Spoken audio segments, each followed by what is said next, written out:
జీవితంలో ఏం చెయ్యాలో చెప్పేది రామాయణం, ఏం చెయ్యదో చెప్పేది మహాభారతం, ఎలా జీవించాలో చెప్పేది భగవద్గీత.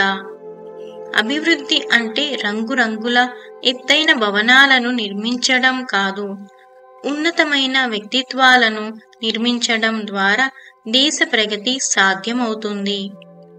సమయం లేక కాదు సమస్య, సమయం సద్వినియోగం చేయకపోవటమే అసలు సమస్య. ప్రశ్నించనిదే సమాధానం దొరకదు, ప్రయత్నించనిదే కోరుకున్నది దక్కదు, అడుగు వెయ్యనిదే కాలం కదలనివ్వదు. ప్రతి ఒక్కరి మెదడులో మంచి చెడు అనే రెండెద్దుల యుద్ధం ఎప్పుడూ జరుగుతూనే ఉంటుంది. ఇందులో ఏది గెలుస్తుందో తెలుసా? నువ్వు దేని పక్షం వహిస్తే అదే. మనతో మనం కూడా సమయం గడపాలి, అప్పుడే నీకు నీ జీవితం అర్థమవుతుంది. మనుషులే కాదు, కొన్నిసార్లు పరిస్థితులు పగబడతాయి. అప్పుడు ప్రేక్షకులలాగా చూస్తూ ఉండటమే తప్ప ఏమీ చెయ్యలేం. వాటి టైం అయిపోగానే అన్ని సర్దుకుంటాయి. ఆ సమయంలో మనం ఎంత ఎమోషనల్ అయితే అంత మనం డిస్టర్బ్ అవుతాం, ఇంకా పరిస్థితి దిగజారిపోతుంది.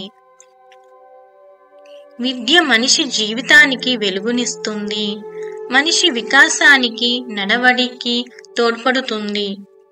ఓర్పు అనేది ఎంత చేదుగా ఉంటుందో దానివల్ల లభించే ప్రతిఫలం అంత తీయగా ఉంటుంది.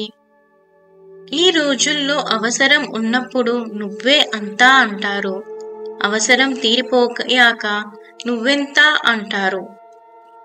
దైవభక్తి, గురుభక్తిలపై అచంచల విశ్వాసం నీలో ఉన్నంత వరకు నీకెవరూ అపకారం చేయలేరు.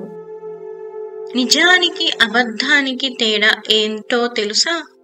నువ్వు చెప్పిన అబద్ధాన్ని నువ్వే రక్షిస్తూ ఉండాలి, కానీ నిజం మాత్రం నిన్ను రక్షిస్తూనే ఉంటుంది ఎప్పటికైనా. మనం నీతిమంతులం అయితే చాలదు, అవినీతి పరులకు దూరంగా ఉండాలి. వాదించి మనిషిని వేధించి మనసుని ఎప్పటికీ గెలవలేము.